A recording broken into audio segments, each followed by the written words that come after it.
bertawakal. Karena Allah telah berjanji, "Wa may yatawakkal 'alallahi fahuwa hasbuh." Kata Allah Subhanahu wa taala, "Wa man yatawakkal 'alallahi fahuwa hasbuh." Ya, siapa yang bertawakal kepada Allah,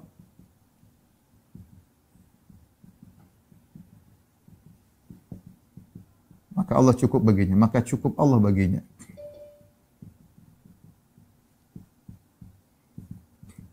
Selama kita bisa ikhtiar, maka lakukanlah. Selama kita bisa ikhtiar, maka lakukanlah. Kecuali ada kondisi kita nggak mungkin lagi berikhtiar. Sudah habis usaha kita. Nggak bisa, kita nggak bisa gerak. Tinggal berdoa, ya sudah, bertawakal kepada Allah dengan doa. Ya. Kalau sudah nggak bisa apa-apa, mau diapain? Contoh Nabi Ibrahim alaihissalam. Ketika dia ditangkap, kemudian dilemparkan lautan api, dia nggak bisa ikhtiar. Mau ikhtiar bagaimana? Dia ditangkap ya, nggak bisa ikhtiar. Mau apa? Sudah pasrah di pasukan, taruh di Manjanik, ketapel raksasa, kemudian dilemparkan di udara karena api yang disiapkan buat Ibrahim terlalu besar. Dia mulai lemparkan di tengah lautan api. Ketika sampai di atas udara, dia hanya berkata, dia tidak bisa lagi ikhtiar. Ikhtiar satu-satunya cuma doa. Dia mengatakan, "Hasbunallahu wa ni'mal wakil." Cukup Allah bagiku. Wa ni'mal wakil, dan sebaik-baik penolong. Ya, maka Allah selamatkan dia. Ya. Saya sering cerita, saya pernah ketemu dengan seorang yang sudah divonis mati, 3 bulan katanya kau akan mati, kan sudah operasi kanker, kalau salah bolak-balik uangnya udah habis.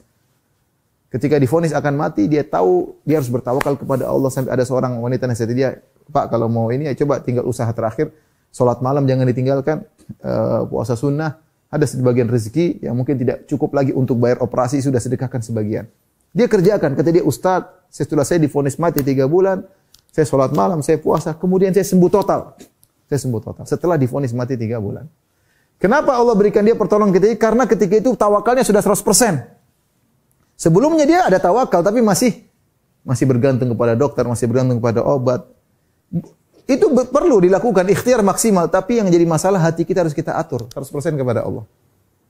100% kepada Allah. Ini yang dua model manusia yang salah.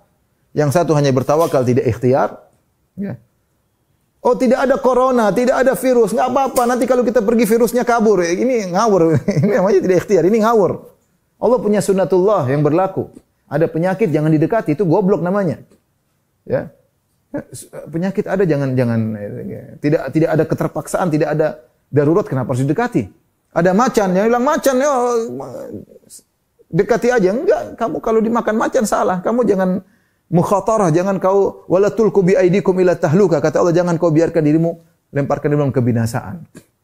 Ya kan saya pernah dengar ceramah seorang, jangan takut sama macan, jangan takut sama singa. Kita hanya takut kepada Allah, tidak boleh takut kepada macan. Yang takut kepada macan syirik. Saya bilang, gimana tidak boleh takut sama macan syirik? Ini yang bertauhid cuma Tarzan kalau begini. Yang lain semua tidak. Pasti namanya manusiawi takut kepada macan, tapi itu Allah menyuruh kita untuk jangan melemparkan dalam kebinasaan. Jadi sebagian ini minoritas manusia ada yang hanya bertawakal kepada, tidak percaya kepada sebab akibat. Ini bahaya seperti ini. Saya pernah dengar juga nonton ceramah orang-orang ISIS, wanita-wanita ISIS di ceramah. Katanya tidak ada, kenapa keluar tidak ada corona? Kalau tidak ada corona. Corona itu hanya buat orang kafir, orang Islam enggak ada. Terus pembawa acaranya bilang, terus itu ada orang Islam yang kena corona? Itu orang-orang munafik, kata dia. Kalau orang ini salah juga, enggak. Ini salah ya. Ini penyakit ada ya.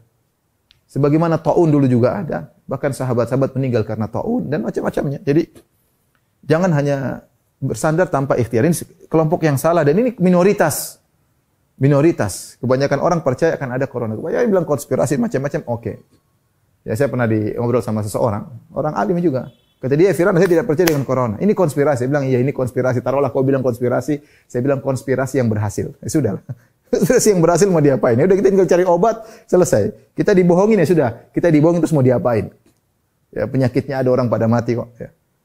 Nah, baru dia mulai, ya benar juga. Mau diapain ya? Terus sudah.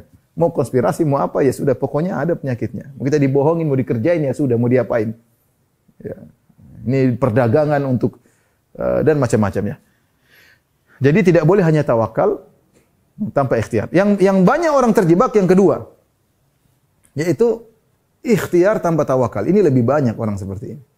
Atau paling tidak tawakalnya kurang. Dia benar-benar bersandar kepada sebab. Dia merasa tentram kalau sudah seakan-akan semua terjadi tanpa kehendak Allah. Ya. Dia lupa bahwasanya semua kehendak Allah Subhanahu Wa Taala. Jadi dia pede dengan obat yang dia miliki, dia pede dengan vaksin yang sudah dia jalani. Ya. Kita bilang enggak, kita tidak ada yang sombong dengan penemuan manusia. Ya. Hari ini yang meninggal bukan cuma orang miskin, orang kaya. Yang sudah vaksin juga meninggal. Ya. Benar, banyak orang vaksin lebih ringan menghadapi corona, dampaknya sedikit. Tapi yang sudah vaksin juga banyak yang meninggal. Bukan cuma orang miskin kaya. Saya punya teman kemarin, beberapa hari lalu, miliarder. Masih muda, lebih muda daripada saya. Istrinya meninggal, istrinya telepon, suami saya sudah meninggal. Uangnya banyak, tidak bisa apa-apa. Tidak bisa apa-apa. Tidak pandang bulu corona kali ini. Ya, kita juga jangan bersandar kepada sebab lupa kepada Allah. Ini banyak manusia terjebak sini. Misalnya, kalau sehari-hari dia merasa rezeki dia kepada bos. Kalau bos tidak kasih saya, kayaknya saya sudah susah. Ya. Makanya dia tawakalnya kepada bos. Ini salah ya. Bos, kita kerja baik sama bos itu ikhtiar. Tapi harus yakin yang cari beri rezeki adalah Allah Subhanahu Wa Taala. Yang beri kesembuhan adalah Allah Subhanahu Wa Taala.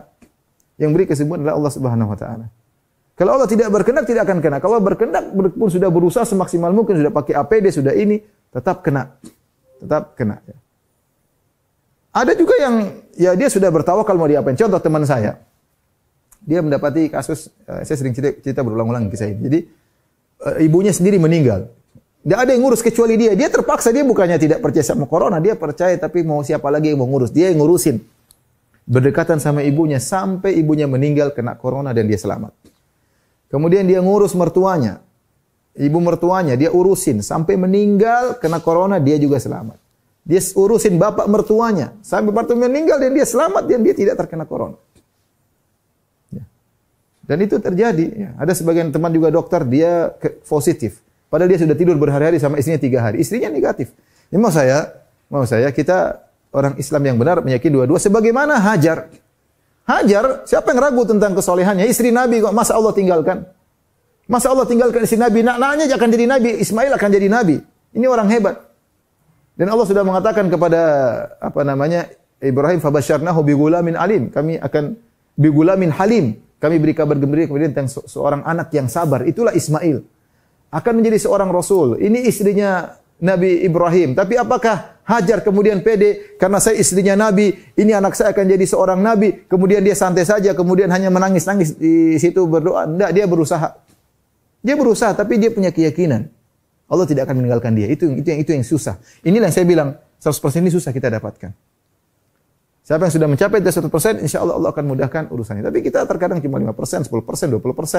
Tawakal kita kepada Allah kurang, kita lebih bertawakal kepada sebab. Kita lebih bertawakal kepada sebab materi. Jadi ini